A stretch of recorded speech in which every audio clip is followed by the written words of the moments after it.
So the first two cards that really jumped out at me here is the Queen of Pentacles. And this is you finally getting into the place where you feel like you're making the money that you deserve, that you're looking for. And you're in a place where it is very financially lucrative, where you are getting a lot of, I want to say positive reception as well. And for once in your life, I feel like financial inflow is going to be very good from now until the end of this year, okay? And what's really another card that's linked up with the Queen of Pentacles here is the Ten of Pentacles. This is kind of like things that are built up very slowly, okay? It's built up over time, but it is very consistent. It is also incredibly stable. And so I'm sensing, you know, with that Saturn period of the past few years, it was kind of like a rebirth process for many of you.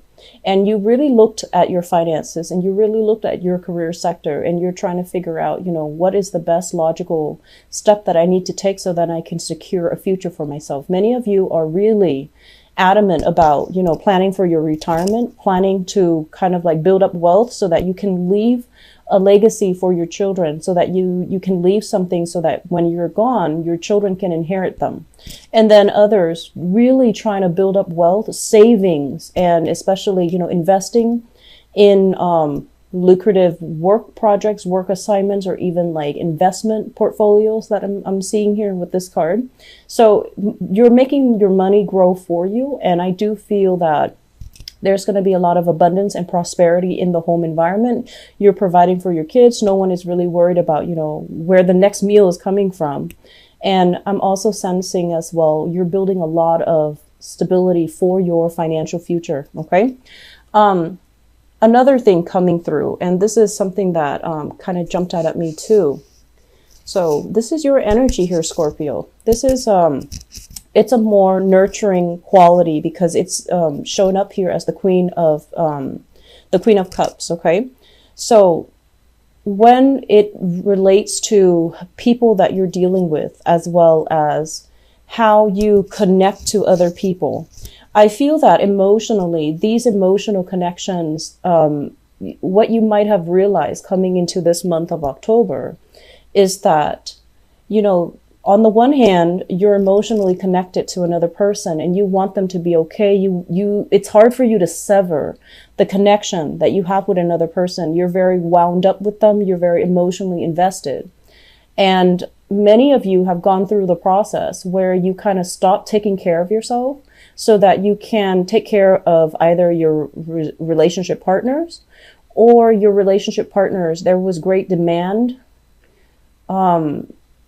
For whatever reason, I feel like you were neglecting your emotional needs to take care of other people around you, and especially relationship partners. The relationship partner comes up here as the King of Wands. So this is a fire sign, Sagittarius, Aries, or Leo. And this is their sun, moon, or rising. It could be male or female, depending on, you know, who you're dealing with. But this is a male or female energy. This is somebody who is very, I want to say they're very loyal. They're very protective. And they really care about you. There's great, intense chemistry related, you know, in the interaction between you and them.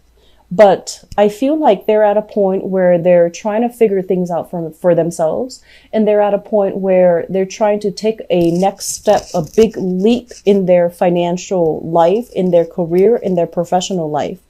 And so they might be scoping out, you know, what's the next step for themselves. And so many of you are kind of like slaving away, taking care of your relationship partner. And the important thing for this month is to pull back this energy, learn to take care of yourself, take care of your emotional needs, slow down and, you know, nurture yourself rather than dissipating your time, resources, energies, and you feel very depleted. And so if your partner is at a point where they're really concerned about their career, where they're, you know, putting in a lot of overtime at work, for example, and you feel a little bit sidelined, you feel like you're put on the back burner, it's really important to address these issues up front, okay, so that they don't breed resentment, okay? For your emotional health, we do have the Queen of Cups linked up here with the Empress. And the Empress, usually this card is about, you know, abundance. It's about feeling very comfortable, feeling very confident in your own skin.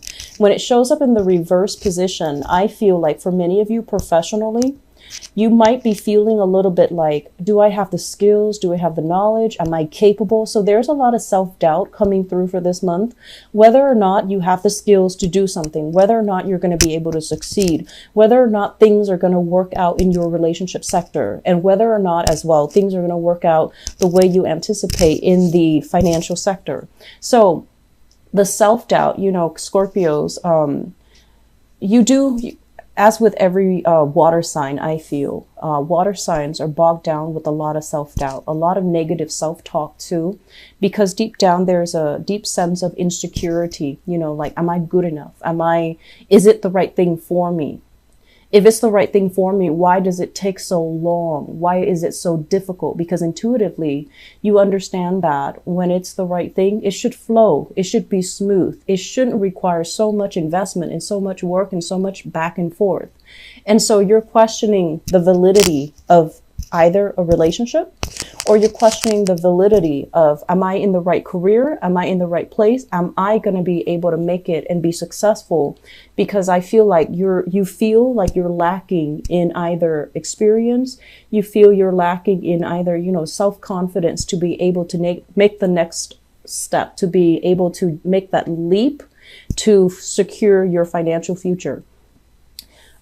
This energy, if it doesn't exhibit a person, I do feel what it relates to is in the career front, once again, professionally, there are contracts that might be a little bit unclear. There are things that you might be deciding between you and, you know, like either a supervisor or higher up, a business partner, where you're trying to draw up contracts, you're trying to establish, you know, procedures or baseline rules and regulations of how you need to bring, like what you need to contribute in a work environment, what they need to contribute. And things are left a little bit unclear. You're trying to push things along. You're trying to, you know, smooth things out and push things along so that you both can come to an agreement or a consensus. And the person that you're dealing with is kind of dragging their feet. They're kind of like, let's just see what happens. Let's just see, you know, how things are going to plan out. Let's just slow things down and not finalize anything. So it can be a little bit frustrating if you have contracts that needs to be signed, if you have legal issues that you're trying to get rolling or, you know, get some closure on, and it's not coming or it's not happening in the manner that you'd hope, okay? And so I feel like the major theme for this month is really take it easy. Do not doubt yourself. Financial abundance is coming in plentifully. And so the negative self-talk, I don't feel that it's going to be conducive for anything. It's just like, you know, worries that don't really lead to anything. So I feel like this is the month where you need to be very grounded. Take care of things one day at a time, one project at a time. Don't anticipate too much. What's going to happen in the future? Are we going to be okay? Is everybody going to be on board? Work as well. I mentioned this last month. You're dealing with very temperamental people. You're dealing with people without a lot of knowledge, without a lot of skills. And it's almost like, you know, it's an environment where the energies are very young. You might be even dealing with young people. The energies are very young. So you feel it's almost like they're lacking in direction. They're competing with each other. And possibly some of you are in a position where you're hiring people and you're trying to decide the best candidate. And I feel like of all the people that are, you know, putting in their candidacy, you're starting to realize that they might not have the necessary skills. So you might not choose any of these options that are on the table. Okay. So if you're like a hiring manager or you're in a position where you're hiring people, taking people on board, you're dealing with people who are young, temperamental, and they might not have enough experience under their belt. And so you're not really sure if you want to spend the time training them or investing in, you know, building them up from scratch and then having them leave once they accumulated the skills. So I feel like there are a lot of things that you're juggling in the works sector, and you're making very, very important decisions that will set you up financially for the next few years or for the next decade even. So I feel like this is a big, big month And the energy is, don't doubt yourself. You know, you have the skills, you have the expertise. You're a very good judge of character. So if these people are coming in and they're trying to get a job from you, or they're trying to curry favor with you, go with the practical choice. Go with somebody that is consistent. So when you train them, you know, you spend the time training them, and the energy and the resources. Even if they might be a little bit slow on the uptake, they're still going to be around when you need them, rather than choosing someone who's very dynamic, who's a little bit hot-headed, and then you end up, you know, you train them and then they end up leaving. Okay, they end up flying the nest. I do feel a big element here regarding children. So those of you who have children, so the Queen of Cups with the Page of Cups, this is usually like a family unit, and especially younger people. If you're dealing with younger people, you have children, there might be some issues as it relates to movement. One person might want to move, like if you have children and you have an ex-partner that you share children with, one person might be thinking about a career change. They might want to change up the living arrangement. They might want to change up, you know, the I want to say like the custody arrangement within the relationship. I feel like this is a point where you need to revisit the situation, and you need to hash things out, or you need to cater to your partner if they want to change things up, or they want to change the terms of the custody. They want, you know, an increase in even child support, or they want to change their location, and they're coming to you and asking you whether or not it's okay, whether or not it's still possible for the two of you to have an arrangement. And I feel like there is a big element here about distance. I'm sensing a lot of distance. You might be very safe and secure and stable where you are right now. Your partner might want to move. Your partner might want more, or your ex-partner might want to move, and trying to figure out, you know, how is that going to work if I'm over here, you're over there, and the kids are split between us. Okay. So that's what I feel coming through for you guys. A lot of discussions here, a lot of serious discussions as well. And I feel like just, you know, approach it with a grain of salt. Let the other person talk. You might not get the negotiation going your way if you become hot-headed, or if you become like closed off. Okay. So the important thing is not to feel threatened. And the important thing is to be very grounded and to be very practical with the decisions that you're making, and to, you know, really think about what's best for the children if that's what you're dealing with.